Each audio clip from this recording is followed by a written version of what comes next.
What's going on, everybody? It is that time again. It's the Sooners Illustrated Podcast, episode 72 on this Friday, special Friday show, April 5th, 2024. Josh Callaway, Collin Kennedy. Spring football continues to roll on. The spring game's a little over 2 weeks away. We have our recruiting insider here with Mr. CK. Got a barrage of recruiting topics we want to get into, some big decisions coming up in the next week for OU targets. We'll, of course, get into that. Big visitor weekend coming up over the next couple of days for the Sooners. We'll, of course, get into that as well. And we'll wrap up the show with a little basketball portal talk as another big name hopped in. And OU still waiting for their first edition, but they're getting close-ish, maybe, on a couple of guys. We'll break that down a little bit as well on the back end. But Collin, I think we jump in first. Like I said, a couple of targets are going to be announcing their commitment on the same day, actually, next Wednesday. We'll take them one at a time here. Let's first start with Trent Wilson. Kevin Wilson. I got the OC on the brain, apparently. Trent Wilson from, it's from Maryland, Upper Marlboro, Maryland. Trent Wilson is a four-star defensive lineman, composite four-star, 18th defensive lineman in the class, number 3 player in Maryland. This is a guy we haven't talked about a ton. He's come up, but not a ton. He's going to be committing next Wednesday. I guess, like usual, temperature check for Oklahoma fans. This is still a little bit out, obviously, a little less than a week. But how are you feeling about where Oklahoma sits here for Wilson as they try to bolster that defensive line crop in that 25 group? I know we need a blooper reel by the end of the year, and the Kevin Wilson. As soon as I said, I was like, that doesn't sound right. I'm going to be in there a lot, so just getting you, the professional, in there one time with a Kevin Wilson commitment, all-timer. No, there's a reason why we haven't talked about him a lot, right? Trent Wilson has kind of been around, for lack of a better term, but I also think that Oklahoma, I believe they've hosted him on campus 2 or 3 times, different occasions, different moments or events. OU's been a presence in this recruitment, but I think there's 2 layers to this. OU's actual standing wasn't all that clear on those visits. And then also, I don't think anyone really expected this timeline to play out the manner in which it has at all. But kind of a heel turn moment here. He decides to quickly pivot to a decision date of next Wednesday, April the 10th, like you mentioned. And that was not really remotely the thought process any of us had, because he had just dropped the top 4, I believe, a little bit before announcing his commitment date. And it was a top 4 that featured Oklahoma with some heavy hitters kind of in that Midwest region in Ohio State and Penn State. And then Texas A&M was in there, and we know that the Aggies have kind of that acumen, that ability to recruit the defensive line at an elite level, even with a new staff in place. And so this one felt like it was going to be one that was probably going to be decided after the official visit season took place in the summer. But all of a sudden, he announces this date, and why I'm emphasizing the timeline so much, he was just at Ohio State for a visit, not 2 or 3 days before revealing this. And typically, that line of time would typically indicate, hey, like, this guy's going to end up at the school he just visited. Kind of something that relatively similar happened with Landon Rink, a defensive tackle who took a couple of visits and then all of a sudden decided to shut things down.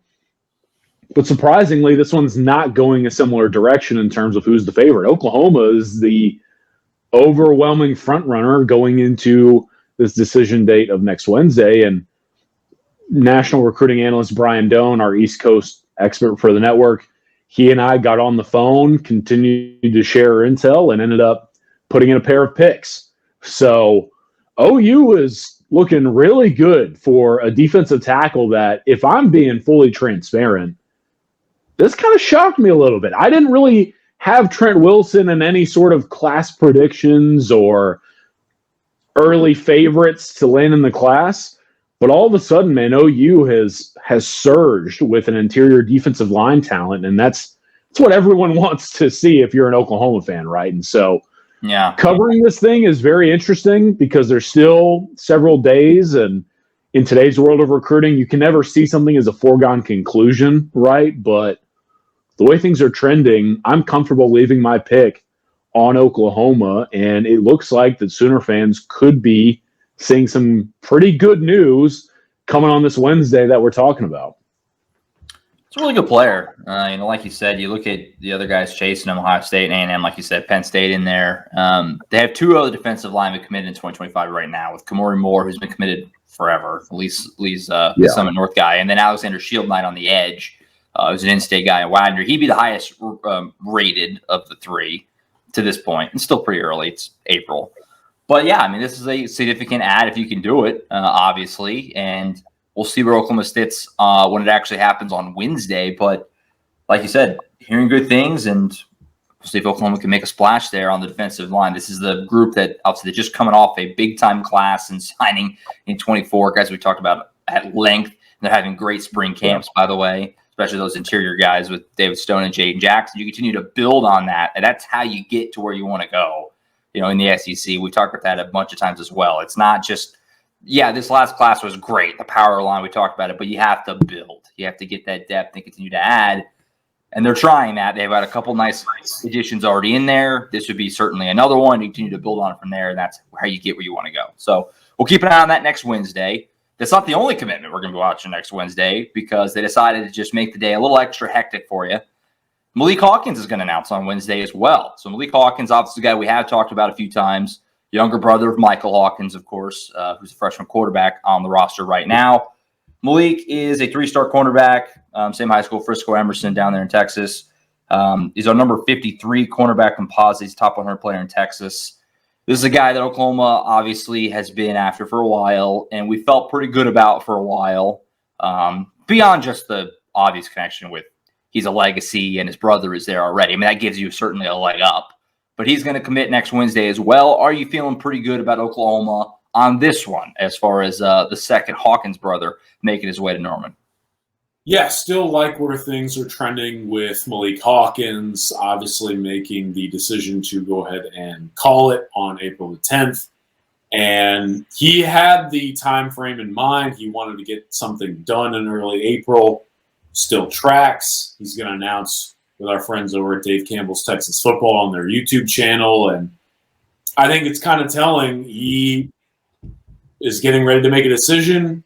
He's going to be attending an event we're getting ready to talk about. Should be in Norman come this weekend for another visit before making that final call. And all things considered, you have to like where you stand, considering the fact his dad is an alumni. His brother is currently on campus. And you're going to get Malik himself on campus again for yet another visit.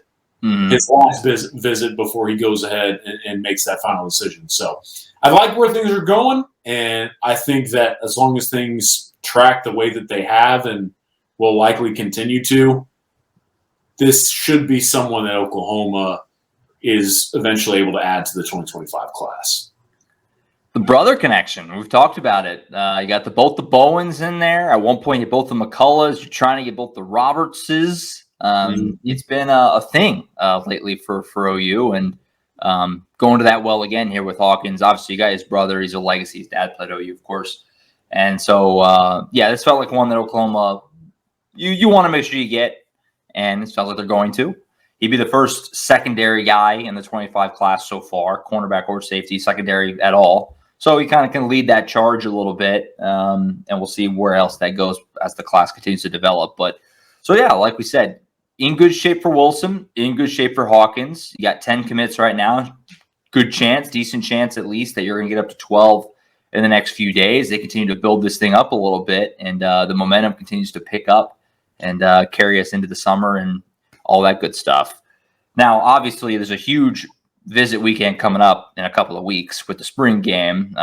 That's well documented at this point. That's something, and I've joked about it before. Lincoln Riley, Brent Venables, very different dudes. They do basically everything completely opposite of each other. The one thing they do the same is that they go all out for the spring game. They sell out. They make a big push for that to be a big weekend. Some programs don't really care about the spring game. So you don't even know what's happening sometimes. Both Lincoln and Brent Venables have put a major emphasis on it. So that's coming up in a couple of weeks, and obviously we'll have time to preview that and talk about who's going to be in town and all that good stuff when we get there. But this weekend, the next couple of days, is another big weekend for Oklahoma, the Heisman Hangout weekend, as it's being called. A lot of guys are making their way to town. You've been all over it with our VIP subscribers, letting them know who's going to be making their way to Norman over the next couple of days. What are maybe some names in particular that have got your eye and some storylines, or however you want to take it, for this weekend of guys trying to make their way into town, get to see practice, things like that? Yeah, Heisman Hangout's pretty sick for a last-minute event put together, right? I like the nickname, and I love the name. Yeah, it's great. I think it's a fun little name. They came up with it a little bit late, and it's all come together quickly, but they kind of had to put something together. This visit list is actually pretty strong, and you mentioned the defensive backfield, Maliek Hawkins potentially kind of spearheading that effort to add prospects if he were to choose Oklahoma. He's one of several defensive backs I'm expecting to be on campus this weekend and over the next couple of days. And I think you got to start with Kobe Sellers, the 4-star corner. We've talked about him time and again. This is as much of a priority for Oklahoma's defensive staff as there is out there in the 2025 cycle. You can tell this is kind of their tier A cornerback in this class. And Kobe's going to be on campus after a very productive visit at Texas A&M, a trip that I actually think is kind of reestablished the Aggies as a serious threat, whereas I didn't really think Texas A&M was much of a player at all in the Kobe Sellers sweepstakes even a few weeks ago. This one kind of felt like it was going to be a battle between Oklahoma and Texas. I actually think Texas A&M, coming off of Kobe's recent trip down to College Station, might be right up there with Oklahoma in his recruiting process. And so OU getting Kobe on campus out of that visit to College Station, considering the context here, I think that's wildly important. But Malik Hawkins will be there, obviously. I think two other corners I want to talk about real quick. One is probably a name that some OU fans are relatively familiar with. That's Collin, the high three-star talent down at Klein Oak. I really like this guy. He's an aggressive, physical, play through the hands, almost like a pest of a defensive back. Yeah. Was one of our favorite watches at Under Armour Houston. Was one of our top performers for 24/7 Sports coming out of that event. And I think what's important with Cortland, this is one, too, that has felt like a cornerback who might come down to Oklahoma and Texas. He went on a visit recently to Austin. Sounds like it went really well. But there has been some steam, even over the last couple of days, that Oklahoma is actually furthering its standing even before he takes this trip. And I think when you look at kind of these different dominoes that can fall and how that might ultimately impact OU's ability to navigate the 2025 cycle as far as takes, Collin might be more realistic of a land than ever before going into this weekend visit. So what comes out of it, who knows? But, this is a real opportunity for OU with a physical, aggressive cornerback who I think kind of fits the play style that they're looking for. I'm excited to see what comes out of that. And then to go from some names from Kobe and Malik to even Collin that OU fans have heard a lot about. The last guy I want to touch on, he's also a cornerback. And again, it kind of depicts this picture of there's a lot of guys on the board here from Oklahoma. Ciante Stewart from the state of Ohio is not someone I've been able to talk about a ton, but a 6'2", 180-pounder out there from the state of Ohio who is a high 3-star talent. This is someone who I know Oklahoma likes a lot. He is a Midwest corner you probably would look at as probably landing elsewhere. But OU really likes this guy, and he's going to take this visit. And I kind of feel like this is a very important moment for this process because should OU decide to push, I don't know where a ton of things stand with Ciante right now, who he firmly believes are his leaders. Could OU become one of them out of this trip? We'll see. So a couple of big-name 2025 cornerbacks who will be on campus. The full list, again, is up for our VIP subscribers. So if you haven't joined us already at Sooners Illustrated, go ahead and hop over there, 30% off your annual membership, and you get Paramount Plus for free, which is like a $120 value. I think it's a sick deal. Here's a sick deal. A sick deal is getting Marcus Wimberly back on campus. Yeah. He blows it up at Under Armour Dallas in testing. Since then, I believe he's landed offers from Oregon, Michigan, Utah, and someone else. It's getting to the point right now for Marcus Wimberly where he dropped like a top 7, and then immediately after that was like, well, it's more like a top 9 now because I'm getting more offers. Yeah, so, right.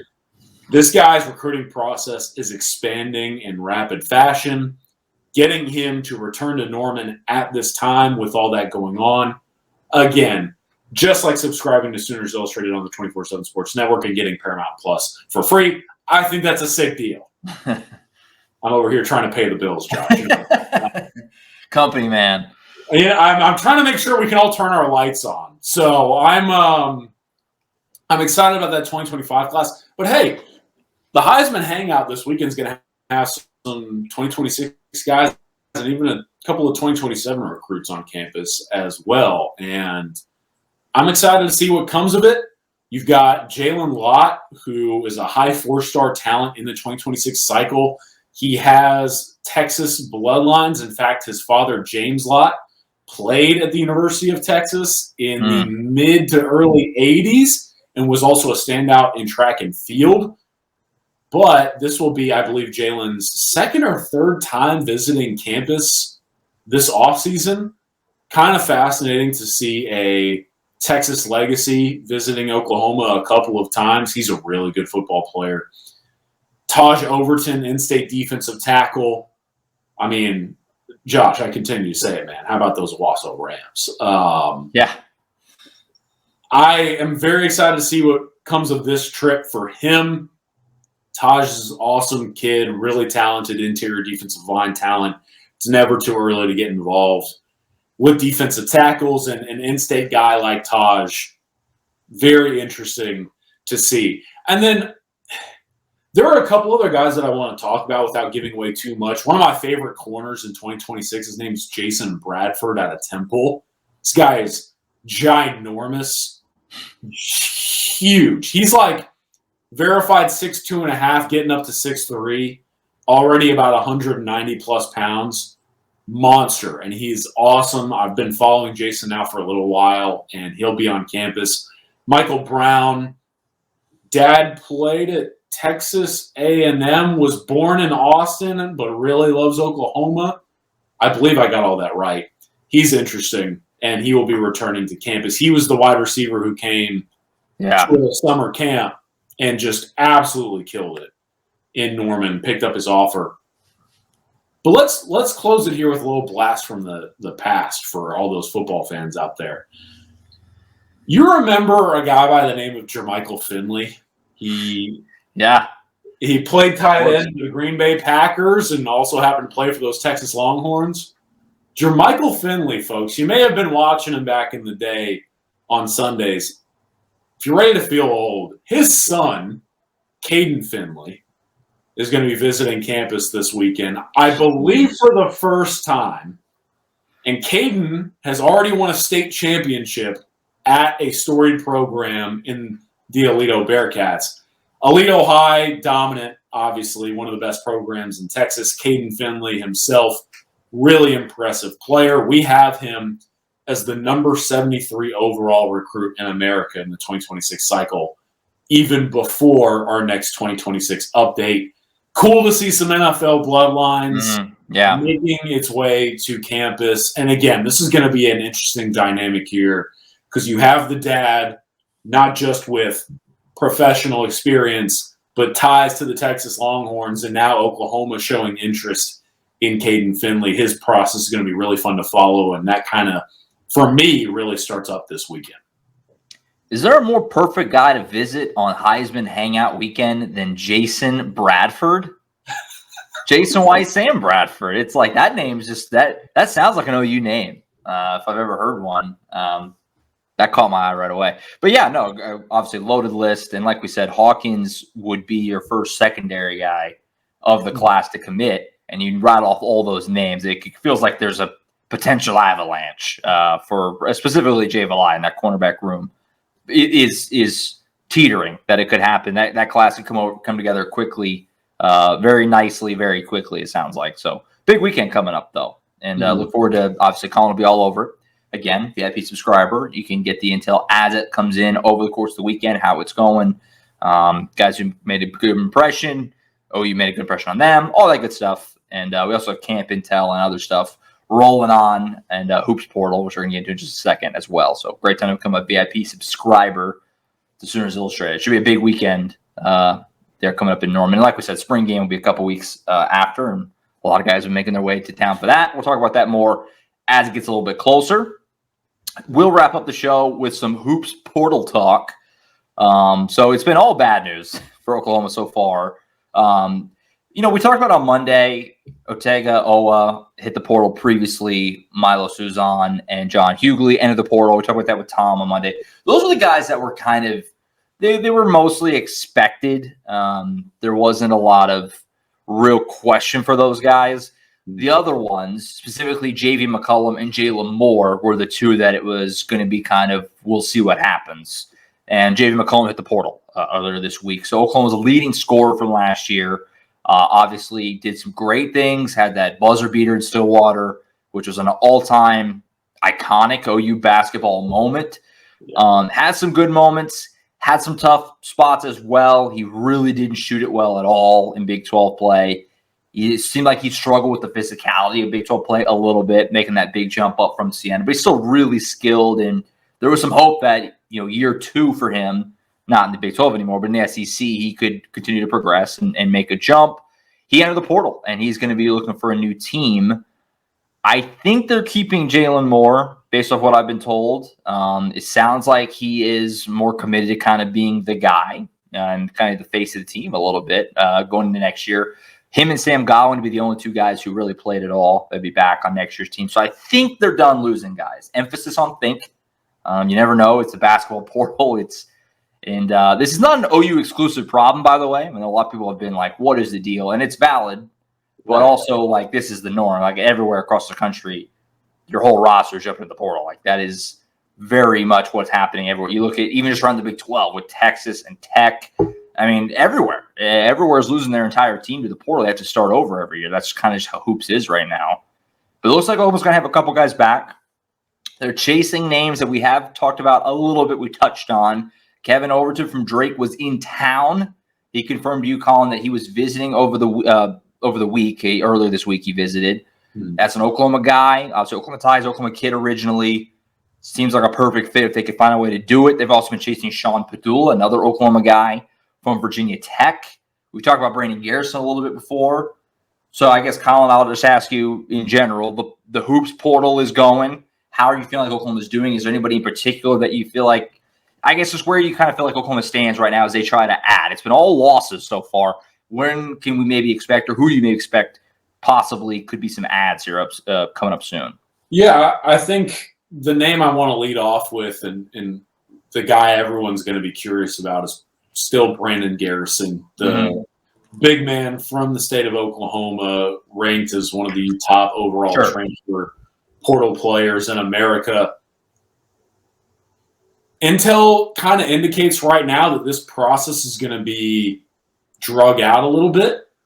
And why I mentioned that, I mentioned on the last show that we talked some portal stuff. That's kind of what you didn't want to happen if you're Oklahoma, right? You hope that he would get things done quickly because that would allow you to kind of capitalize on that early momentum. OU staff went all in, making Garrison a priority, and kind of sounds like a decision isn't necessarily on the horizon for Garrison right now. So we'll see. I mean, we'll continue to report on hearings, but kind of what I'll share is just the priority target for OU in this portal cycle.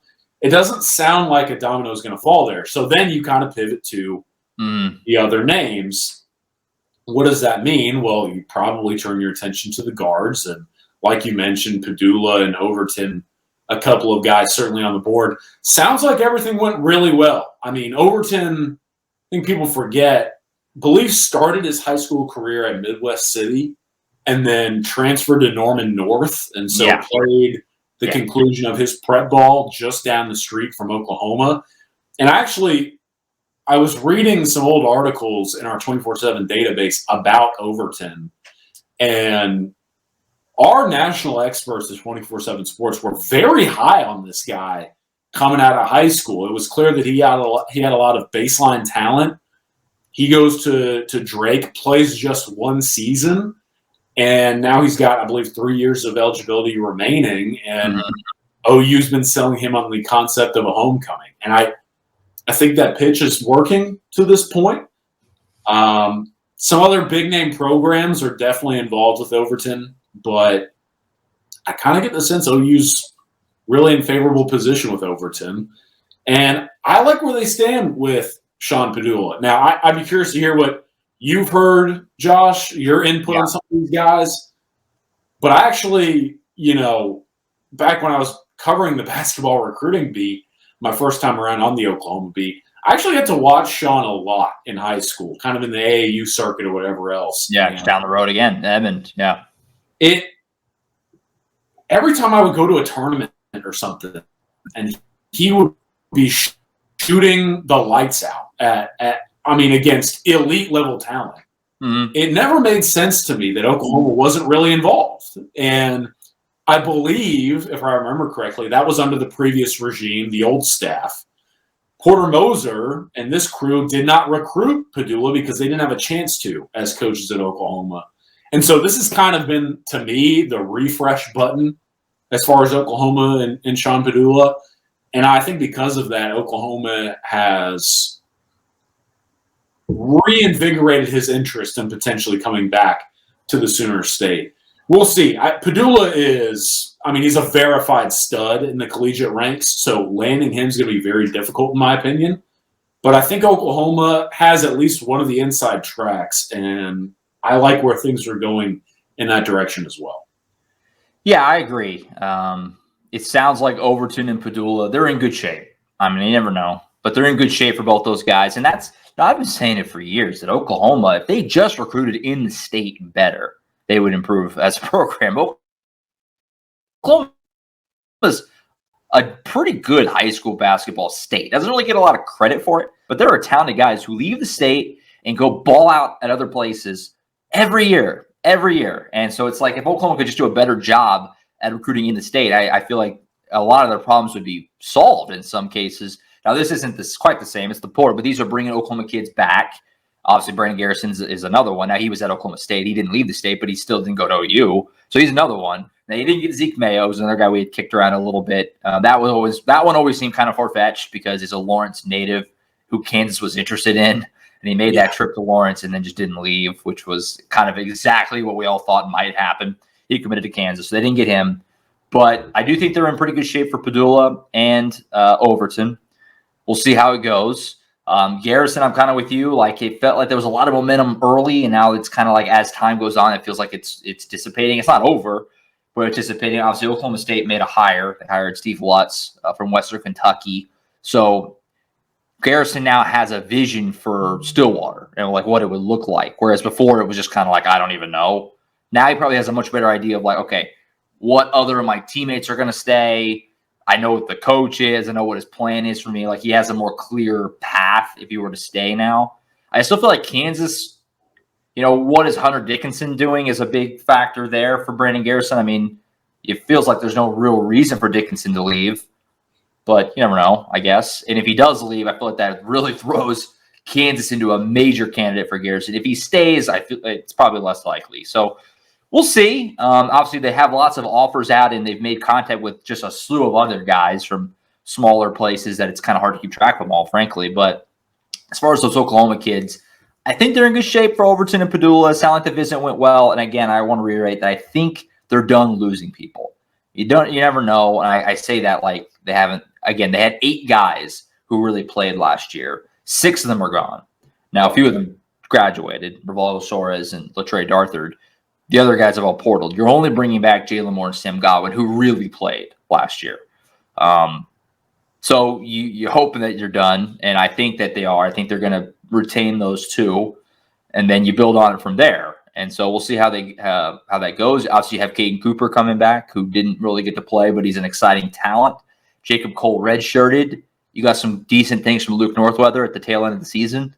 So you have a little bit of building block. It's not a complete start over like it's been. It's like a 75-80% start over, but it feels like there are some pieces to maybe kind of build on if you can make the right ads and be a better team than you were this past year, but we'll wait and see. Obviously, we'll wait and see. So J.D. McCollum in the portal, one year and he's gone, and we'll see where Oklahoma goes from there. They got to reload the backcourt, obviously, right? I mean, they don't have a backcourt right now. I mean, you lost all your guards. All your guards are gone. Uzan, McCollum, Otega-Owa, Soares. I mean, all those guys are all gone on the team anymore. So you have Caden Cooper, but as far as guards who have actually played at the major D1 level, that is not on the team right now, like at all, literally. So important to get a guy like Padula who's played, several years in the ACC. That'd be nice. So we'll see, and we'll continue to keep you updated. Again, going to keep pumping it. VIP subscriber. We'll let you know as this goes. Obviously, Overton was able to confirm directly with us that he was visiting and things like that. So we'll keep you updated on the basketball portal as it continues to rage on. Like I said, it's been all bad news so far for OU. There will be good soon. Eventually, they will replenish the roster, and Oklahoma fans can start to feel a little bit better about how things look going into the SEC next year. Yeah, I think that's it. Good show. We had some technical difficulties in the middle, but we fought through it. Hopefully it wasn't too obvious. Maybe I just broke that news to some people. If you want to know why I love the sub so much, it's because I have a piece of junk computer and I desperately need a new one. So I apologize if it sounds like I'm out here pumping these new subs, but I have to figure out a way to do this podcast without having everything crashing. And hand up, that one's on me, folks. About 7 minutes in, we had about a 20-minute delay, but we fought through it, and we're fine. It was a good show, hit some recruiting stuff, and a little bit of basketball portal there. Be back on Monday, maybe even Tuesday, actually. I think there might be football stuff on Monday, so keep an eye on that. Right now with spring football, it's kind of a moving target on these shows a little bit. So maybe Monday or Tuesday with Tom and James, we'll recap some stuff with the football spring camp stuff. And then I think we might do a little bit of Diamond Sports on early part of next week because it's a huge weekend for both. Softball is in Austin playing Texas, and baseball is in Stillwater for Bedlam. I'll be getting up to Stillwater for the Bedlam series. So maybe a little bit of Diamond Sports talk, maybe potentially in the early part of next week, as well as huge weekends for those two teams. We'll be back then. Collin will be back next Thursday or Friday or whatever. We'll figure it out to talk about all the latest recruiting stuff out of Heisman Hangout weekend. We'll also recap those commitments, whether they go well or not so well. Obviously, we'll recap that a little bit as well. So we'll talk to you then. Collin, appreciate you as always. Have a good weekend. Keep up with all the intel. And then I'll catch up with you next week. For Collin Kennedy, I'm Josh Callaway. We'll see you guys next time right back here on the Sooners Illustrated podcast.